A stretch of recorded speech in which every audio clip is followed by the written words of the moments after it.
All right, everyone, thanks for sticking with us here on thepulsenetwork.com. You are watching CIO Insight. I am Tyler Pyburn. And, well, right now we're going to be talking about, well, value, especially, well, vendor value.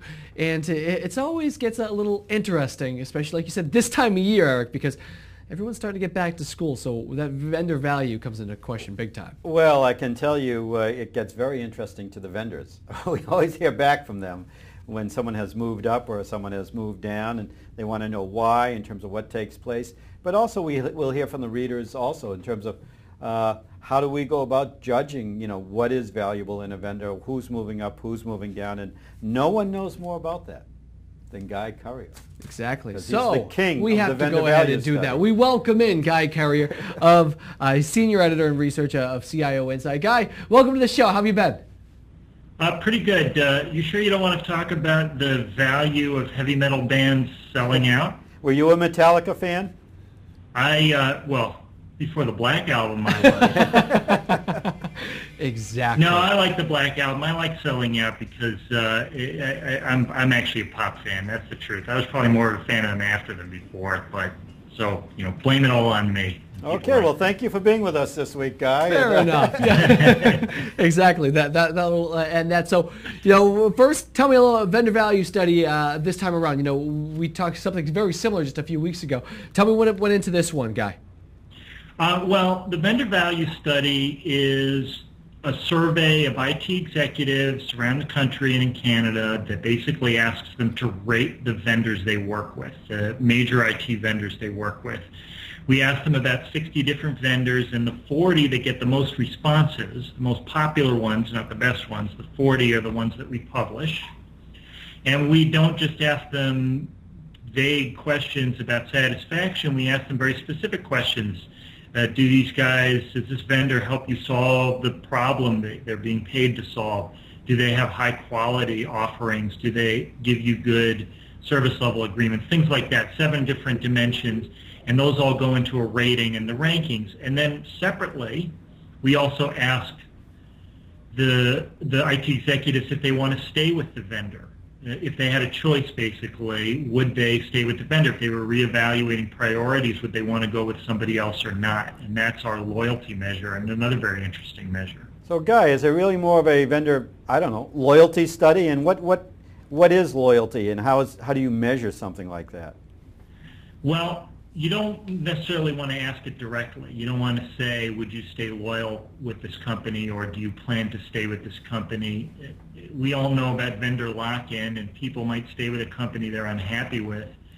What we really want to do is ask them, if you were reevaluating your IT strategies and plans and reevaluating vendors, what would your preference be?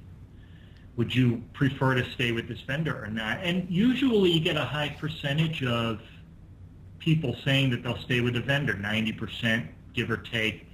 Past couple of years, we've even had 100% of respondents say for certain vendors they'd stay with the vendor. So once you're getting below, say, 80% loyalty by this measure, you're starting to get pretty low. Nobody ever goes below 50, but it's a relative term, what's high and what's low, and anything below 80 is really quite low for loyalty. That means 1 out of 4 people or more, 1 out of 5 people or more would really rather dump you as a vendor. Now, something like, we were talking earlier about some of the companies that did very well in terms of loyalty, and 2 that came up, I believe one was Intel.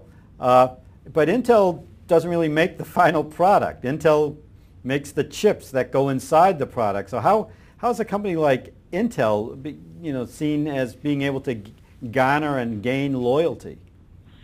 Well, Eric, I hate to tell you this, but they do sell direct. They sell services. They sell some software products.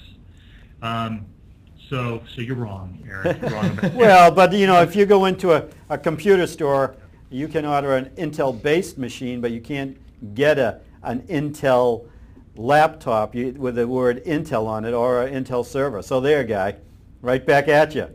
Well, let me tell you something, Eric. That's what the engagement we're talking about, right? The survey itself, this is a really good question because we're not asking people about the products they use that happen to have the Intel brand on them. We're asking them, and this is how we check in the survey, we say, we give them the list of vendors and say, with which of them have you had an ongoing business relationship with? And I don't think people would characterize buying Dell laptops or Toshiba laptops or HP servers or anything as having an ongoing relationship with Intel, even if it's Intel chips inside. So we are actually controlling for that.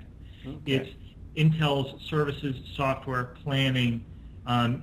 It does have some direct products that it sells, or you work with a service partner or something that's providing you with Intel support, and it's that relationship that we're gauging and measuring. And the overwhelming response in the case of Intel is that IT executives prefer to stick with what they're getting from Intel. Okay, something similar with Seagate then. Seagate, yeah. Now that's easy. That's a packaged product. I don't think you and I will disagree about that one, unless you want to have more fun. Seagate also got a 100% loyalty grade, and in both cases, there's this nice little benefit that people are getting from their relationships with the two very different vendors, Intel and Seagate, that these vendors are solving the business problem they're being paid to solve. And that seems to be one reason for loyalty. It's these business issues today, revenue, solving the business problem, and service, that seem to put the vendors in a good position. Let me throw one at you. I mean, Hewlett Packard right now is getting, out of the touchpad business, out of the smartphone business, and it looks like they're going to spin off their PC business. If you were going to give some advice to the folks at HP in terms of how to retain loyalty, how to retain satisfaction in a time when they're spinning off pieces of the business, what would that advice be? Well, I don't know how clear it is to us in the industry, but it certainly seems clear to HP that they needed a radical shift. I mean, if Apotheker has done anything since he took over as CEO, it's shake things up, starting with the big cloud computing initiative and now with basically jettisoning the client business. Whether you agree with those or not, I think the key is to make the moves very quickly. They already have an outstanding effort through their partners working with customers, so they have a pretty loyal, pretty strong customer base, but if you're going to make changes, make them really quickly and then stick to them. Because it's instability more than anything else that affects loyalty. Just look at T-Mobile. So something like, obviously, T-Mobile being an acquisition candidate or a Novell being sold out. I talked about some of those companies that have gone through some of these changes in the past year. Have that shown up in the survey as companies where people are questioning their value a little bit? Funny you should ask. Yes. I have seldom seen scores as low as for T-Mobile this year in loyalty, where you have nearly half of current customers, remember these are all current customers, saying that if they had a choice they would switch. And with T-Mobile, it's the worst of all possible worlds. It's, first it's an acquisition, then maybe it's not an acquisition, it's being challenged by this side, by that side. Now today, I don't know if you discussed already on the show, the Obama administration or the Justice Department, is challenging, the validity of that sale, potential sale. So that's why I say, if you're going to make a change like HP is making, make it hard, fast, and make it stick. And don't leave people wondering, because that's really what gives them a wandering eye. That's what's happening with BlackBerry right now with Research in Motion. They're providing great service support and customer relationships, but people are looking elsewhere because, in this case, it's not an acquisition. It's uncertainty about the longevity and future of their products. Okay, well, so Tyler, if you're going to change your favorite pizza brand or pizza store, just do it. Don't think about it. Don't even think Don't about waffle. it. Unless I want to sell it like Metallica. I mean, that's the only way to look at it. Hey Guy, always a pleasure. Really great stuff. Thanks so much again. Thanks very much. And Eric, sorry about disagreeing with you. That's all right. I love it. I love it.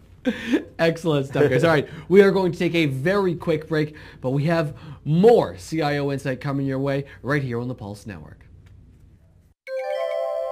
The Pulse Network. It's what's next now.